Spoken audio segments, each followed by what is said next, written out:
Sir, ഏതു തരംഗം വന്നാലും ഇടതുപക്ഷം തോൽക്കാത്ത 55-ലധികം നിയമസഭാ മണ്ഡലങ്ങൾ 2008-ലെ ഡീലിമിറ്റേഷനു ശേഷം ഉണ്ടായി എന്ന വീരവാദം ഇടതുപക്ഷത്തു നിന്നും കഴിഞ്ഞ തെരഞ്ഞെടുപ്പ് കാലത്ത് നാം കേട്ടിരുന്നു. LDFന് ഭരണം ലഭിക്കാൻ 55 കോട്ടകളോടൊപ്പം കേവലം 16 സീറ്റുകൾ മാത്രം ജയിച്ചാൽ മതി എന്നായിരുന്നു അവരുടെ അഭിപ്രായം.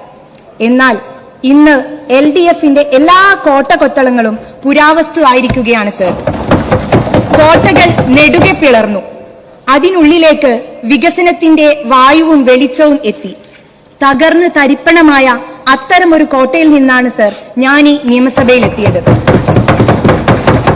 സർ, 49 വർഷത്തിന് ശേഷമാണ് പേരാമ്പ്രയിൽ ഒരു UDFന്റെ MLA ഉണ്ടാവുന്നത്. മാത്രമല്ല, ഇന്ത്യൻ യൂണിയൻ മുസ്ലിം ലീഗിന്റെയും പേരാമ്പ്രയുടെയും ചരിത്രത്തിലെ ആദ്യത്തെ വനിതാ MLA ആവാനുള്ള ഭാഗ്യവും എനിക്ക് ലഭിച്ചു.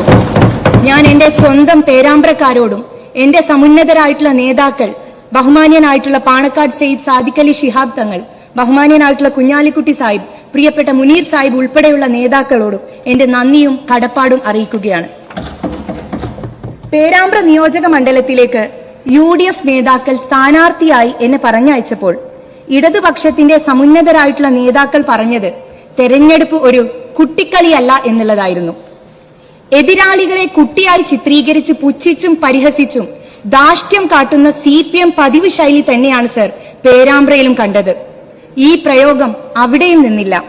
കൗമിലെ കുട്ടി എന്ന വർഗീയ അനൗൺസ്മെന്റുമായി അവർ വീണ്ടും ഇറങ്ങി. ഒരു കാര്യം പറയാതെ നിവൃത്തിയില്ല സർ. നിതിൻ ഗഡ്കരി പെട്രോളിൽ എത്തനോൾ എങ്ങനെയാണോ കലർത്തുന്നത്, അതുപോലെയാണ് ഇന്ന് CPM കമ്മ്യൂണിസത്തിൽ വർഗീയത പടർത്തുന്നത്.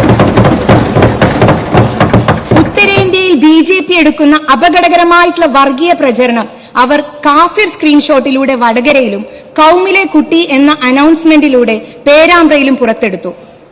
നിനക്കൊന്നും അറിയില്ല, നീ കുട്ടിയാണ് എന്നുള്ള ഒരു സിനിമ, നാട്ടുരാജാവ് സിനിമയിലെ മോഹൻലാലിന്റെ കഥാപാത്രമുണ്ട്.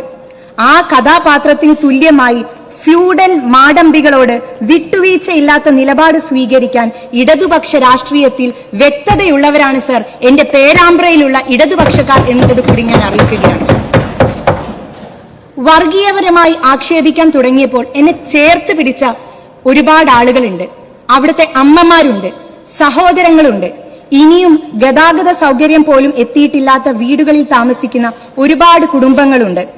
വർഗീയത തള്ളിക്കളഞ്ഞ പേരാമ്പ്രയിലെ നല്ലവരായിട്ടുള്ള കമ്മ്യൂണിസ്റ്റുകാരുണ്ട്. അവരുടെ എല്ലാം പ്രതിനിധിയാവാൻ എനിക്ക് ഈ സർക്കാരിനോടൊപ്പം നിൽക്കണം എന്നുള്ളതാണ് ഞാൻ ആഗ്രഹിക്കുകയും പ്രാർത്ഥിക്കുകയും ചെയ്യുന്നത്. സർ, ഞങ്ങളെ സംബന്ധിച്ചിടത്തോളം ഈ ബജറ്റ് ഒരു വൈകാരികമായിട്ടുള്ള ഡോക്യുമെന്റ് ആണ്.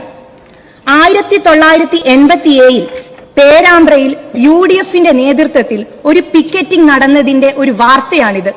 ഇത് മലയാള മനോരമ പത്രത്തിൽ പ്രസിദ്ധീകരിച്ചതാണ്. അതേപോലെ 2000 മെയ് 21 മുസ്ലിം യൂത്ത് ലീഗിന്റെ നേതൃത്വത്തിൽ നടന്നിട്ടുള്ള ഒരു ഹൈവേ മാർച്ചാണിത്. ഇതിലും ആവശ്യം പറയുന്നത് ഞങ്ങൾക്ക് ഒരു താലൂക്ക് വേണം എന്നുള്ളതാണ്. അന്ന് ആ പിക്കറ്റിൽ പങ്കെടുത്ത് സംസാരിച്ചിരുന്ന ഒരുപാട് മനുഷ്യർ ഇന്ന് ജീവിച്ചിരിക്കുന്നില്ല. അതിൽ പ്രധാനപ്പെട്ട ഒരു വ്യക്തി എന്റെ തെരഞ്ഞെടുപ്പിനെ നയിച്ചിട്ടുള്ള ശ്രീ ബാലനാരായണൻ. അവര് ഈ കഴിഞ്ഞ ദിവസം തെരഞ്ഞെടുപ്പ് വിജയം അറിഞ്ഞതിന് ശേഷം മരണപ്പെട്ടു.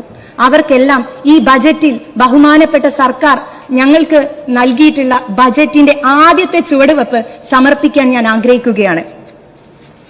സർ, മുൻ KPCC അധ്യക്ഷനും ധനകാര്യമന്ത്രിയുമായിരുന്ന ഡോക്ടർ KG അടിയോടി എന്ന വലിയ മനുഷ്യൻ പേരാമ്പ്രയിൽ കൊണ്ടുവന്ന വികസനങ്ങളുടെ മുകളിൽ ഒരു കല്ലെടുത്തു വെക്കാൻ പോലും കഴിയാത്ത ഇരുണ്ട കാലമാണ് പേരാമ്പ്രയെ സംബന്ധിച്ചിടത്തോളം കടന്നുപോയിട്ടുള്ളത്. വിദ്യാഭ്യാസ മേഖല തകർന്നു കിടക്കുകയാണ്. അടിയോടി സാറിന്റെ കാലത്ത് കൊണ്ടുവന്ന ഒരു ഉന്നത വിദ്യാഭ്യാസ സ്ഥാപനമല്ലാതെ മറ്റൊന്നും ഞങ്ങളുടെ നാട്ടിലേക്ക് ഒരു വിദ്യാഭ്യാസ സ്ഥാപനമായി, ഗവൺമെന്റ് സ്ഥാപനമായിട്ട് വന്നിട്ടില്ല. ടൂറിസം മേഖലയ്ക്ക് വലിയ സാധ്യതയുള്ള പ്രദേശമാണ് പേരാമ്പ്ര. മുൻ ടൂറിസം മന്ത്രി ഞങ്ങളുടെ ജില്ലക്കാരനായിട്ടും LDF കൺവീനറുടെ മണ്ഡലത്തിലെ ഈ പിന്നോക്കാവസ്ഥ പരിഹരിക്കാൻ അദ്ദേഹത്തിന് യാതൊരു നടപടിയും എടുക്കാൻ സാധിച്ചിട്ടില്ല എന്നുള്ള അക്ഷന്തവ്യമായ കുറ്റം പേരാമ്പ്രക്കാരുടെ മനസ്സിൽ നീറിപ്പുകയുന്നുണ്ട് സർ. ഈ ബഡ്ജറ്റിലെ മറ്റൊരു ശ്രദ്ധേയമായ പ്രഖ്യാപനം നമ്മുടെ സ്കൂളിലെ നമ്മളെ സ്കൂളുകളെ വിദ്യാർത്ഥിനി സൗഹൃദമാക്കുമെന്നുള്ളതാണ്. ആർത്തവ അവധി നമ്മുടെ സമൂഹം ആഴത്തിൽ ചർച്ച ചെയ്ത് കഴിഞ്ഞു. പെൺകുട്ടികൾക്ക് ആർത്തവ സമയത്ത് വിശ്രമിക്കാൻ ഹോട്ട് ബാഗുകൾ, ഫുഡ് മസാജർ, ചുടുവെള്ളം ഉൾപ്പെടെയുള്ള ലഭ്യമാകുന്ന റീക്യൂപ്പറേഷൻ പോഡുകൾ തുടങ്ങാൻ സാധിച്ചാൽ അതൊരു വലിയ അനുഗ്രഹമാകും, ആശ്വാസമാകുമെന്ന് ബഹുമാനപ്പെട്ട മുഖ്യമന്ത്രിയോട് പറയാൻ ആഗ്രഹിക്കുകയാണ്. സർ, സെൽഫി എടുക്കാൻ വരുന്ന ചെറുപ്പക്കാരെ തട്ടിയോടിക്കുന്ന മുഖ്യമന്ത്രിയെ പ്രതിപക്ഷത്തിരുത്തി ആ കസേരയിൽ ഒരു പൂക്കി മുഖ്യമന്ത്രിയെ കൊണ്ടുവന്ന ഡിജിറ്റൽ സാക്ഷരതയുടെ മനുഷ്യരാണ് സർ നമ്മുടെ നാട്ടിലുള്ളത്. ബഡ്ജറ്റ് പ്രസംഗത്തിലെ പേജ് 34 പോയിന്റ് 56 പറയുന്ന ഡിജിറ്റൽ ധാർമ്മികത, സ്വകാര്യത സംരക്ഷണം, സൈബർ സുരക്ഷ, മാനുഷിക മൂല്യങ്ങൾ സംരക്ഷിക്കുന്നതിന് വേണ്ട ഒരു കോഡ് ഓഫ് കണ്ടക്ട് രൂപീകരിക്കാനുള്ള ശ്രമം നടത്തണമെന്ന് അഭ്യർത്ഥിക്കുകയാണ്. സ്വകാര്യതയിലേക്ക് കടന്നു കയറുന്ന ഓൺലൈൻ മീഡിയകളെ റെഗുലേറ്റ് ചെയ്യാനുള്ള നയം കൂടി സ്വീകരിക്കണമെന്ന് ഞാൻ ആവശ്യപ്പെടുന്നു. സർ, ദീർഘവീക്ഷണത്തോടെ യാതൊരു പുതിയ നികുതിയും സാധാരണക്കാരന്റെ മേൽ അടിച്ചേൽപ്പിക്കാത്ത ഒരു ബജറ്റാണ് ബഹുമാന്യനായിട്ടുള്ള മുഖ്യമന്ത്രി ഈ സഭയിൽ അവതരിപ്പിച്ചത്. കേരളത്തിന്റെ തീരദേശത്തെയും സമുദ്രത്തെയും ഉപയോഗപ്പെടുത്തി കൃത്യമായ ആസൂത്രണത്തോടെ മുന്നോട്ട് വയ്ക്കാൻ വിവിധ പദ്ധതികളിലൂടെ ഈ ബഡ്ജറ്റിന് സാധിച്ചിട്ടുണ്ട്. സർവ്വ മേഖലയിലും ഭരണമാറ്റത്തിന്റെ ഉണർവ് പ്രകടമാണ്. ഓപ്പറേഷൻ തൂഫാൻ അതിനൊരു ഉദാഹരണമാണ്. ഇതിനോടകം ആളുകൾ ചോദിക്കുകയാണ്, എവിടെയാണ് നമ്മളുടെ കഴിഞ്ഞ 10 വർഷമായിട്ട് നമ്മളുടെ ആഭ്യന്തരമന്ത്രി എവിടെയായിരുന്നു എന്ന്, അദ്ദേഹം എന്ത് ചെയ്യുകയായിരുന്നു എന്ന് സോഷ്യൽ മീഡിയയിലെ കഴിഞ്ഞ 10 വർഷത്തെക്കുറിച്ച് ആളുകൾ ചോദിച്ചുകൊണ്ടിരിക്കുകയാണ്. സർ, വ്യവസായത്തിനാവശ്യമായ ഭൂമി ഒരുപാടുള്ള സ്ഥലമാണ് പേരാമ്പ്ര. കോഴിക്കോട് ജില്ലയിലെ ഒരു ഇൻഡസ്ട്രിയൽ കോറിഡോറായി കുറ്റ്യാടിക്കും ബാലശ്ശേരിക്കും ഇടയിലുള്ള സ്ഥലത്തെ നമുക്ക് ഉയർത്തിക്കൊണ്ടുവരേണ്ടതുണ്ട്. അതുവഴി ഒരുപാട് വ്യവസായശാലകളും തൊഴിലവസരങ്ങളും ആ മണ്ഡലത്തിന് ലഭിക്കും. ഇതിന് സംസ്ഥാന സർക്കാരിന്റെ ഭാഗത്തു നിന്നുണ്ടാകേണ്ട നടപടി തീർത്തും ലളിതമാണ്. ഇപ്പോൾ കോഴിക്കോട് നിന്നും കുറ്റ്യാടിയിലേക്കുള്ള റോഡ് ഒരുപാട് വളവുകളും കയറ്റിറക്കങ്ങളും ആവശ്യത്തിന് വീതിയുമില്ലാത്തതുമാണ്. കുറ്റ്യാടിയെയും കോഴിക്കോടിനെയും ദേശീയപാതയെയും ബന്ധിപ്പിച്ച് ഒരു 4 വരി പാത വന്നാൽ ചരക്ക് നീക്കം സുഗമമാകും. അതുവഴി ആ മേഖലയിലെ വ്യവസായങ്ങൾക്ക് പുത്തൻ ഉണർവേകാൻ സാധിക്കും. 2016 ഏപ്രിൽ 10 പുറ്റിങ്ങലിൽ വെടിക്കെട്ട് അപകടം ഉണ്ടായപ്പോൾ തിരഞ്ഞെടുപ്പ് പ്രവർത്തനം മുഴുവൻ മാറ്റിവെച്ച് ഓടിയെത്തിയ ഒരു മനുഷ്യനുണ്ടായിരുന്നു. പുല്ലൂരാംപാറയിലും ചീയപ്പാറയിലും അവസാനിച്ചു മേഡം. ഉരുൾപൊട്ടൽ ഉണ്ടായപ്പോൾ ആ നാട്ടിലെ മനുഷ്യരെ ചേർത്ത് നിർത്തിയ ഒരാളുണ്ടായിരുന്നു കേരളത്തിന്. എമ്പതിയെ പറ്റി പറയുമ്പോൾ ഞങ്ങളുടെ ഉമ്മൻചാണ്ടി സാറിനെ കുറിച്ച് എങ്ങനെയാണ് സർ പറയാതിരിക്കുക?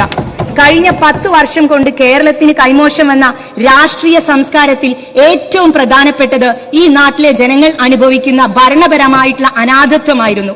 കവളപ്പാറ ദുരന്തമുഖം സന്ദർശിക്കാതെ ഒളിച്ചോടിയ, ഓഖി ദുരന്ത ബാധിത പ്രദേശത്ത് പോകാതിരിക്കുകയും പിന്നീട് പോയപ്പോൾ ജനങ്ങൾ കൈകാര്യം ചെയ്യുകയും ചെയ്ത ഒരു മുഖ്യമന്ത്രിയാണ് കഴിഞ്ഞ 10 വർഷം കേരളത്തിന് ലഭിച്ചത്. മുഖ്യമന്ത്രി സന്ദർശിച്ചാൽ എന്ത്, സന്ദർശിച്ചിട്ടില്ലെങ്കിൽ എന്ത് എന്ന അവസ്ഥയായിരുന്നു ഈ നാടിന്. ഭരണപരമായിട്ടുള്ള ഈ അനാഥത്വത്തിന്റെ പരിഹാരമാണ് സർ UDFന് ലഭിച്ച ഈ മാൻഡേറ്റ്. ഈ തിരിച്ചടി വാങ്ങി 30 ദിവസം തികയുന്നതിന് മുമ്പ് ആരോഗ്യമന്ത്രി കോഴിക്കോട് സ്റ്റേഷൻ ചെയ്ത് പ്രവർത്തിച്ചിട്ടില്ല എന്ന ആരോപണം എന്ന് ആരോപിക്കണമെങ്കിലും ചില്ലറ രാഷ്ട്രീയ അന്ധതൊന്നും പോരാ മേഡം. അർത്ഥശങ്കയ്ക്കില്ലാത്തയിടത്തോളം ഒരു കാര്യം പറയാൻ ആഗ്രഹിക്കുകയാണ്. മഹാത്മാഗാന്ധിയുടെ പാദങ്ങൾ പതിഞ്ഞ മണ്ണാണ് എന്റെ പേരാമ്പ്രയുടേത്. മതേതര ഇന്ത്യയുടെ പ്രതീക്ഷയായിട്ടുള്ള ശ്രീ രാഹുൽ ഗാന്ധി നേരിട്ട് വന്ന് നയിച്ചാണ് ഈ തെരഞ്ഞെടുപ്പിൽ ഞാൻ വിജയിക്കുന്നത്. മഹാത്മാഗാന്ധിയുടെ ഘാതകരുടെ പിൻതലമുറക്കാരുടെ മുൻപ് ബംഗാളിലും ഇപ്പോൾ കേരളത്തിലും അവർക്ക് വഴി തെളിച്ചു കൊണ്ടിരിക്കുന്നവർക്ക് മുമ്പിലോ നിലപാട് പണയം വെക്കാൻ ഒരിക്കലും ഞാൻ മുതിരില്ല എന്നുള്ള വാക്ക് എന്റെ പ്രിയപ്പെട്ട പേരാമ്പ്രക്കാർക്ക് മുമ്പിൽ അവതരിപ്പിച്ചുകൊണ്ട് ഈ ബജറ്റ് അനുകൂലിച്ചുകൊണ്ട് ഞാൻ എന്റെ വാക്കുകൾ ചുരുക്കും.